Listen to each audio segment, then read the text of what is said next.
I'm Lacey Rose and I'm the forester for the County of Renfrew. And today I'm going to talk to you about tree planting, sustainable forest management, and careers in forestry. So let's talk about trees. You might have a tree around your house that you really love that you and your family planted together, or in your neighborhood at a park, some trees that you see all the time that have a really special value to you. So planting trees in an urban environment is really important. And trees in cities can raise the value of homes, lower heating costs, make pavement last longer. It's even been shown that in neighborhoods with a lot of trees, people spend more money when they're shopping. So the value of trees in cities is really high. So that's one place where you might think about planting trees. Let's think about some others. So we know that planting trees in cities in your backyard is a great thing, but here's another situation where it's a really great opportunity to plant some trees. So I'm standing in a place that used to be a farm field. It wasn't very productive land for farming, so it wasn't used for farming anymore. And this was a really great opportunity to plant some trees. And in this case, the planting of trees is something that we would call afforestation. So that means turning area that is not forest into forest. So these trees are going to grow, they're going to mature, they're going to store carbon, which is all great, and they're going to turn into a forest that will develop into a more natural looking forest in the future. As you can see, there's rows here. This is what the forest will look like for the next 70, 80 years as they grow, but in the future we're hoping that it will turn into a more diverse forest that's well suited to the site. So, do you know how old these trees are? Here's how you can tell, and this is something you can always do with pine trees. So every year, a pine tree puts out its buds that it has its growth stored into growth for the year. So the middle bud is called the terminal bud, and that creates this upward growth. And then there are side buds that are called lateral buds that put out a whorl of branches every year. So the space between whorls is the growth of 1 year. So you can count how many spaces between whorls there are, and that will tell you how old the tree is. So there's one down here, 1, 2, 3, 4, and this will be its 5th year of growth that it's going to put on this year. So there, you can do that at home and let me know how old the pine trees are in your neighborhood. It's harder to tell as they get bigger because the branch whorls fall off, but another way that you can know the age of a tree is by counting its rings, and we'll talk more about that later. So you're going to get a homework exercise that will help you be a forester like me. So part of my job is to plan the tree plant, and then I would implement it and monitor it after. So part of the monitoring after would be looking for insects, and this area in particular has been affected by a bug called red-headed pine sawfly in the past. So I have to keep an eye out to see if any of its eggs are laid in the needles before they hatch, and then if I see any damage later on, we have to kind of think if we need to do some treatment options to control that and make sure that we don't lose the whole plantation, because it can be a hungry little insect.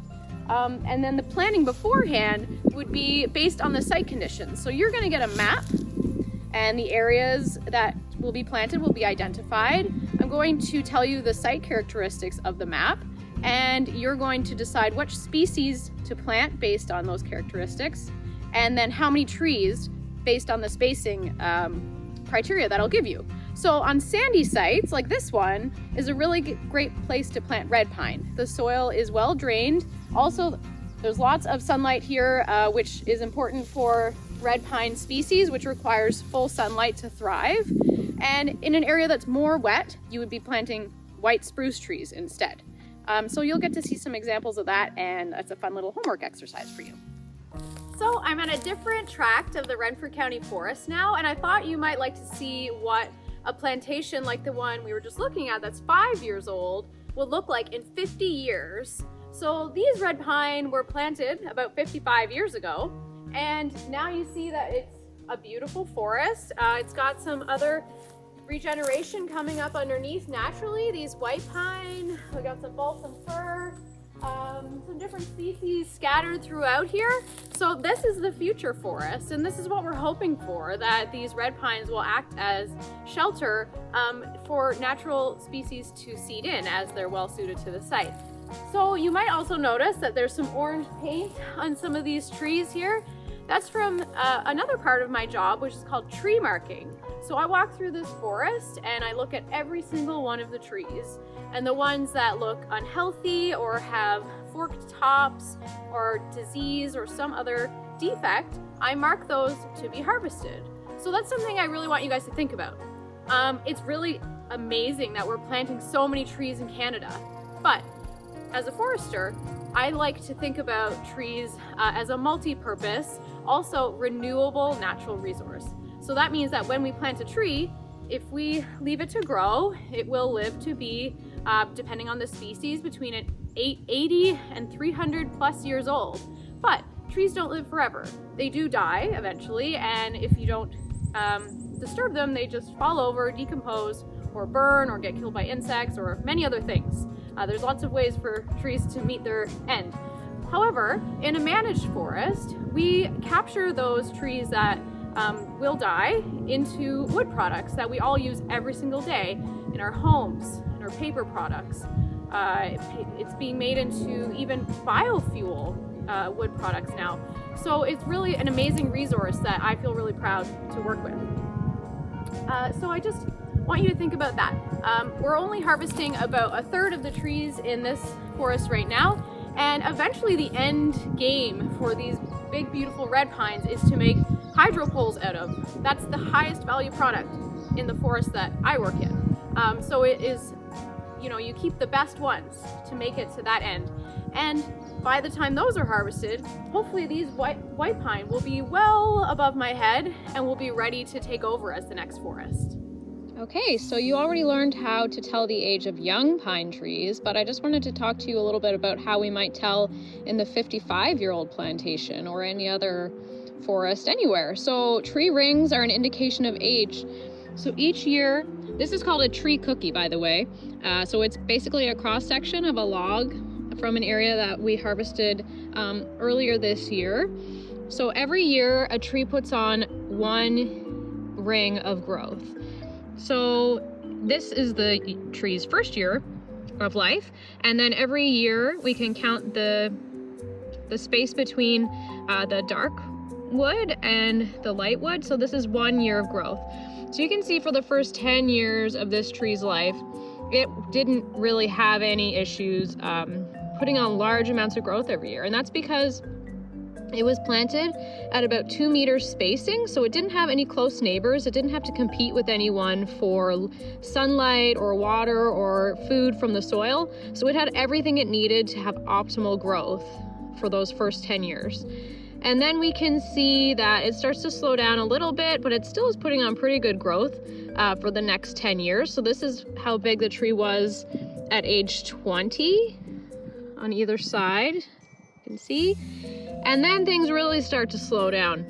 So this is where it starts struggling. It's not getting as much light or water or nutrients from the soil because it's competing with its neighbors. They're getting closer together. So in an ideal situation, we would have come in and done a thinning during this time. And it doesn't appear that happened. So we can also use this as a measure to look at weather events. So say in this space, if there was a year like this year or this year that seemed to have less growth, maybe it was a drought, or maybe there was some kind of other restriction on the tree getting all the resources it needed for optimal growth. And then past 30 years, it's barely growing at all. So this is where forest management is important, and the tree marking that you see in this stand is meant to try to give more space to the trees so that they're able to put on more growth. And if that doesn't happen, then some trees are going to die on their own anyway because they're not going to be able to get the resources they need to keep growing. So there you go. So this obviously is a destructive way to tell the age, but since the trees are already cut, I sometimes have a look at them to see what I can learn. But I'm going to show you that there is a non-destructive way to tell the age of trees too. So these are called increment borers, and we're going to give it a try to see the age of these trees that I'm working in today. So this is called an increment borer, and basically it's going to take a core out of the middle of the tree. I'm just twisting it in now, and then we'll pull out the core and have a count. It makes a sound that kind of sounds like a moose call, so I'm kind of just waiting for one to pop out of the bush over here to come see what's going on.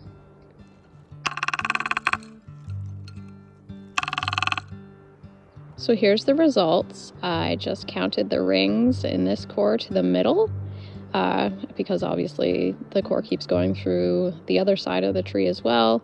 And I got 55, and that is what our records show of when this area was planted. So you can also see right about here, the trees were really limited for growth leading up to this point. And then afterwards, they seem to do better. And that is when this area was thin the last time. So there you go, the benefits of forest management and spacing the trees out.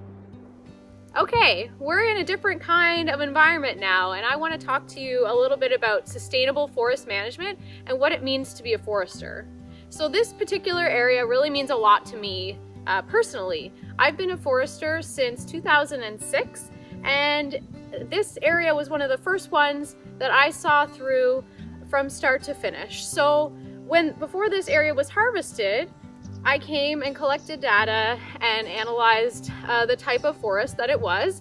And as you look behind me, you'll see, there's still quite a lot of standing trees left here. So those are all white pine, and this was an area that is really well suited to growing white pine. But because as humans, we tend to put out forest fires now because we're protecting towns and properties and all kinds of other values. But if we weren't here, forests would burn often in this environment. And that's where a species like white pine really thrives after a forest fire.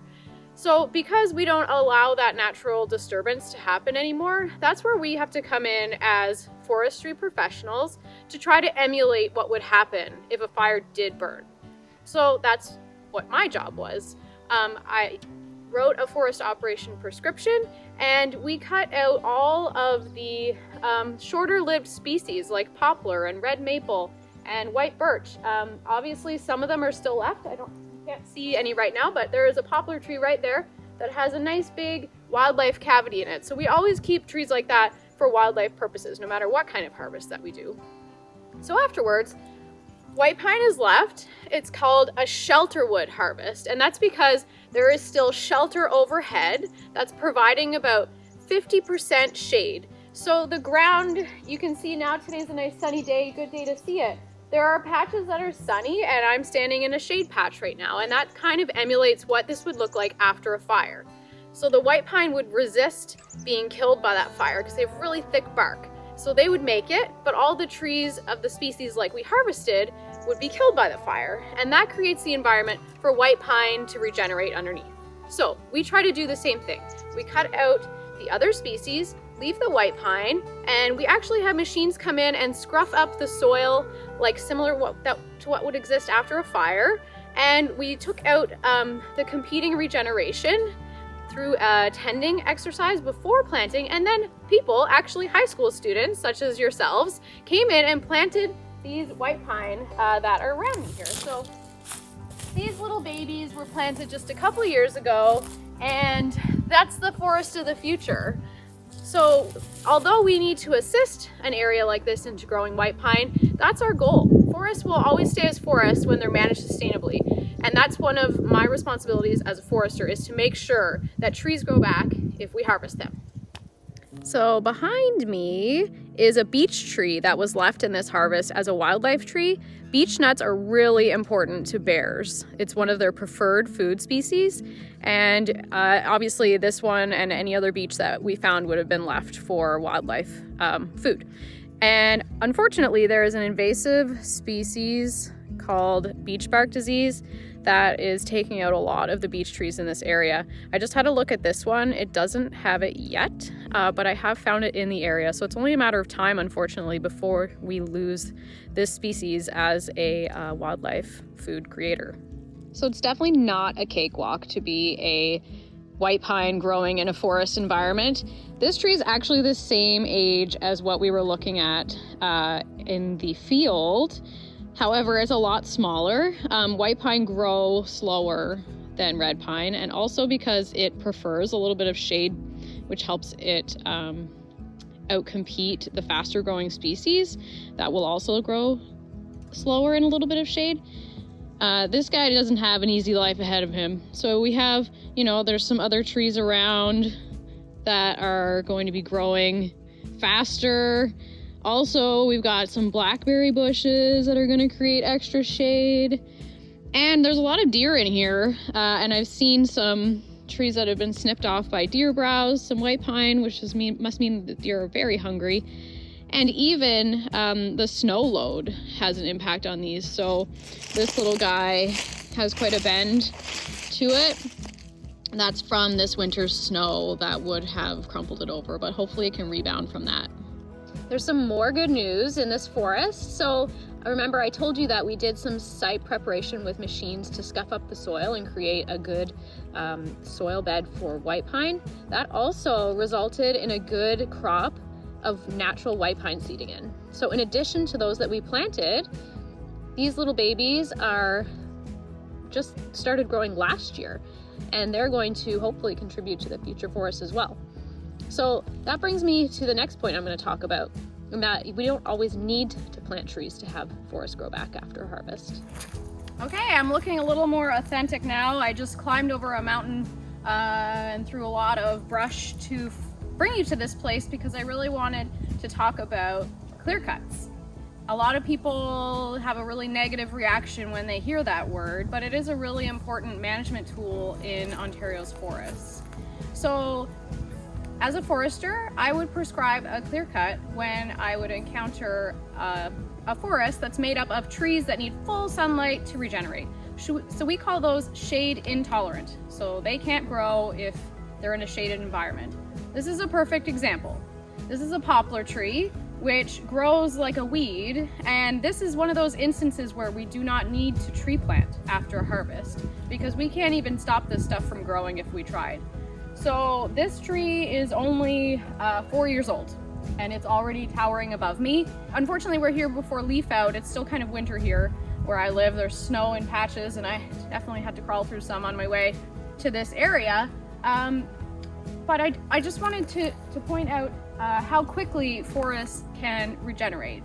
And a lot of people have a reaction of, oh, if you're cutting trees, you should be planting them. And yes, a lot of the times that is the way that we do things. However, in a poplar clear-cut area, if we planted pine in there, they wouldn't be able to survive because the poplar grows so much faster than them. So you remember how tall those white pine planted were that are 5 years old, and this tree is the same age, and look at how tall it is. So it would be shading out the pine trees.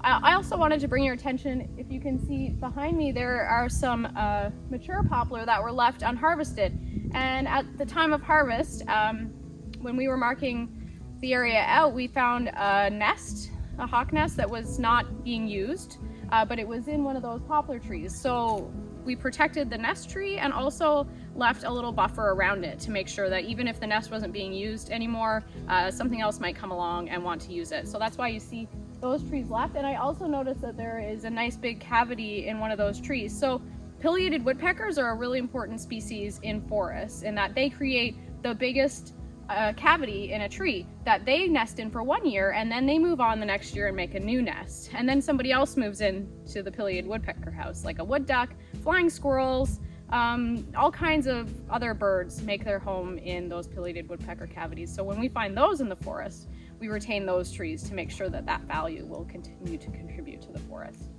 So I just wanted to show you. I really wish that the leaves were out because then it would be a sea of green behind me, but just use your imagination. Here is some really fast growing poplar. Here are some fun facts about forestry in Canada. Canada has about 347 million hectares of forest. That's about 35% of the total area of Canada. And of that, less than 0.5% is harvested every year. That's less than is burned by fire or killed by insects. Every year, millions of trees are planted in Canada's forests to make sure that future generations will have the same benefits we do. In 2016, that number was 615 million. About 200,000 people in Canada are employed in the forest sector. Almost 60,000 of those are in Ontario. Okay, so let's talk a little bit about a day in the life of a forester. So right now I'm wearing what I would normally wear in the woods. I've got my steel toe boots on, I've got my cruising vest with all my equipment, I've got my bear spray just in case, I've got a GPS, I have a lot of flagging tape and maps, I've got a knife, I've got a height measuring tool for trees, I've got a compass, I've got a basal area prism. So basically there's a lot of things in here. I also have a bear banger that makes a loud noise just in case I need to be scary. I've got a little tiny magnifying glass, a little measuring tape for measuring the diameter of trees. Basically, I work alone a lot of the time in other jobs, and sometimes I have a partner that works with me. But basically, I spend about half my time in the field doing a lot of the work that you've seen today. So writing prescriptions for harvest, marking trees for harvest, planting tree plants, looking for forest values, gathering information about forests, all that kind of stuff. Is a job of a registered professional forester or a forest technician. So that it would be the outside component of my job, and then indoors I do a lot of things also related to planning forest management. I'm lucky enough that I get to visit classrooms to talk about forestry sometimes, and I do a lot of policy review and comment and different little projects that get me doing lots of mapping and things like that.